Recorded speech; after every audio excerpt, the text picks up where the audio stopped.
ഇന്നലെ ഇവിടെ നല്ല മഴയായിരുന്നു. ഇവിടെ മാത്രമല്ല, ഓരോ സ്ഥലങ്ങളിലും നല്ല മഴ പെയ്തൊരു ദിവസമായിരുന്നു ഇന്നലെ രാത്രിയൊക്കെ. അപ്പോൾ ഞങ്ങളുടെ വീടിൻ്റെ ചുറ്റുവട്ടത്തും അതുപോലെ വീട്ടിലൊക്കെ മഴയ്ക്ക് ശേഷം ഉണ്ടായ വിശേഷങ്ങളാണ് ഇന്നത്തെ വീഡിയോയിലുള്ളത് കേട്ടോ.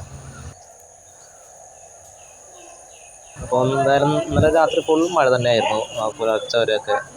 ഇപ്പം എന്തായാലും കുറച്ചൊന്ന് തോർന്ന് നിൽക്കുന്നുണ്ട്. അപ്പോൾ മഴയ്ക്ക് ശേഷമുള്ളൊരു ആ ഒരു അന്തരീക്ഷം, ചെടിയിലൊക്കെ ആകെ നനഞ്ഞിട്ടൊക്കെ എന്താ പറയുക. അതുപോലെ തന്നെ ഒരു ചെടിയാണെങ്കിൽ രാവിലെ മഴയത്ത് മറിഞ്ഞ് വീഴുകയും ചെയ്തു.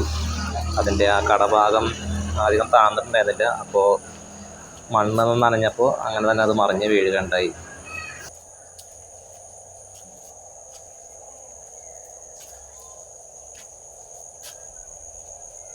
അതിൽ വെള്ള ഉണ്ടായിരുന്നു, പിന്നെ ഒരു പിങ്ക് കളറുണ്ടായിരുന്നു. അത് രണ്ടും ആണ് ഇപ്പോൾ മറിഞ്ഞ് വീണത്.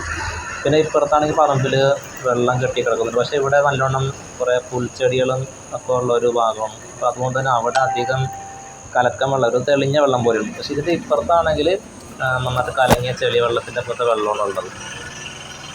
പിന്നെ ഈ കാണുന്ന ആ ഭാഗത്തൊക്കെ ഒരു തോട് പോലെയാണ്. അവിടെ കഴിഞ്ഞ ദിവസം തൊഴിലുറപ്പുകാർ വന്നിട്ട് ക്ലീൻ ആക്കിയിരുന്നു. പുല്ലൊക്കെ വെട്ടിയിട്ട് ആ കാലപ്പോലത്തെ ഭാഗം ഒന്ന് ക്ലീൻ ആക്കിയിരുന്നു. മൊത്തത്തിൽ വെള്ളം നിറഞ്ഞിട്ടുണ്ട്. പക്ഷേ ഒറ്റ ഒരു രാത്രി കൊണ്ടാണ് ഇത്രയും വെള്ളം പൊങ്ങിയതെന്ന് ആലോചിക്കുമ്പോഴാണ് ഒരു അത്ഭുതം തോന്നുന്നത്. മഴക്കാലം തുടങ്ങിയിട്ടുള്ളൂ. അപ്പോൾ ഒറ്റ രാത്രി കൊണ്ട് ഇത്രയും വെള്ളം പൊങ്ങി ഇനി അങ്ങോട്ടുള്ള ദിവസങ്ങളിലൊക്കെ ഏത് സ്ഥിതിയാണ് എന്നുള്ളത് ഒരു പിടുത്തമില്ല. അതിനെ ഇത് കണ്ട് തന്നെ അറിയേണ്ട ഒരു സ്ഥിതിയാണ്. പിന്നെ എന്തായാലും ഇത്രയും മഴ പെയ്ത സ്ഥിതിക്ക് നല്ലൊരു തണുത്ത അന്തരീക്ഷം കിട്ടിയിട്ടുണ്ട് നമുക്ക്. രാവിലെ മുതൽ തന്നെ നല്ലൊരു തണുത്തൊരു കുളിർമുള്ളൊരു അന്തരീക്ഷമൊക്കെ നമുക്ക് കിട്ടി.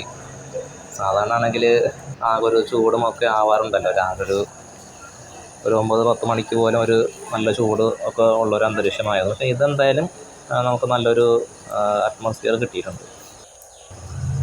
വീഡിയോയെക്കുറിച്ചുള്ള നിങ്ങളുടെ അഭിപ്രായങ്ങളൊക്കെ കമൻറ്റ് ബോക്സിൽ അറിയിക്കുക. മറ്റൊരു വീഡിയോയുമായിട്ട് വീണ്ടും കാണാം.